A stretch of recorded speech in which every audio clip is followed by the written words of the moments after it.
Ration দোকান থেকেই এবার জগন্নাথ ধামের মহাপ্রসাদ।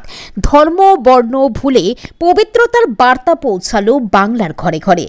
পশ্চিমবঙ্গের মুখ্যমন্ত্রী মমতা ব্যানার্জির প্রতিশ্রুতি অনুযায়ী এবার দুয়ারে রেশন প্রকল্পের মাধ্যমে রাজ্যের প্রতিটি প্রান্তে রেশন ডিলারদের হাত ধরে পৌঁছে যাচ্ছে জগন্নাথ ধামের মহাপ্রসাদ। শুধু হিন্দু নন, মুসলিম সম্প্রদায়ের মানুষেরাও এই মহাপবিত্র প্রসাদ পেয়ে ভীষণ খুশি। ধর্ম বর্ণের বিভেদ ভুলিয়ে এই উদ্যোগ ছড়িয়ে দিচ্ছে সম্প্রীতির বার্তা। মুখ্যমন্ত্রী মমতা ব্যানার্জির ভাষায়, বাংলা কখনো বিভাজনের রাজনীতি করে না। জগন্নাথ ধামের প্রসাদ আজ সকলের জন্য, কারণ ঈশ্বর সবার। দুয়ারে রেশন প্রকল্প যেমন খাদ্য সুরক্ষার নতুন মডেল তৈরি করেছে, তেমনি এই মহাপ্রসাদের বিলি সাধারণ মানুষের মনে এনে দিয়েছে ঈশ্বরের আশীর্বাদের অনুভূতি।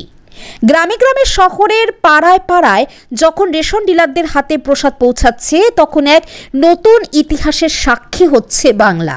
ধর্ম নয়, মানবতা, এটাই বাংলার সত্য পরিচয়। আজকে আমরা এখানে গয়েশপুরে রেশন দোকান থেকে আমাদের যে নাগরিকরা রয়েছে তাদেরকে আমরা জগন্নাথ ধামের যে প্রসাদ আমাদের মাননীয় মুখ্যমন্ত্রী প্রতিশ্রুতি দিয়েছিলেন যে প্রত্যেকের বাড়ি বাড়ি পৌঁছবে, আমাদের পশ্চিমবাংলার প্রত্যেকটি নাগরিকের বাড়িতে, সেই তার কথা অনুযায়ী আমরা সেই প্রসাদ এখন এই রেশন দোকানের মাধ্যমে আমরা প্রত্যেককে তুলে দিচ্ছি। এবং জগন্নাথ ধামের যে প্রসাদ তারা পাচ্ছেন, তারা তাতে খুশি হচ্ছেন এবং মানুষের কাছে আমরা এই বার্তা দিচ্ছি যে আমরা পশ্চিমবাংলার মানুষ, আমরা সম্প্রীতি রক্ষা করে সবাই মিলে একসাথে বসবাস করি।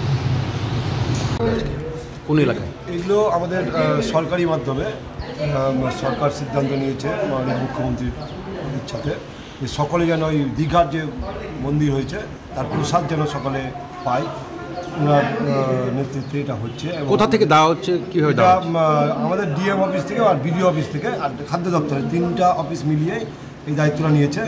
তারা মিষ্টির দোকান থেকে আর দীঘা থেকে আনিয়ে আমাদের রেশন দোকানের মাধ্যমে দেওয়া হচ্ছে প্রত্যেকটা মানুষকে। কেমন সাড়া পাচ্ছেন, কেমন লোকজন হয়? এই তো আজকে থেকে শুরু হয়েছে, যথেষ্ট সাড়া। আমার এখানে যেমন দুয়ারে রেশন করি দুর্গা মণ্ডপের ক্লাস্টার হিসাবে, তো এখানেই আমি আজকে শুরু করেছি এবং যথেষ্ট সাড়া। এই গোটা এলাকার লোক আস্তে আস্তে নেমে পড়েছেন, বেশ সুন্দর আনন্দের সঙ্গে আসছেন।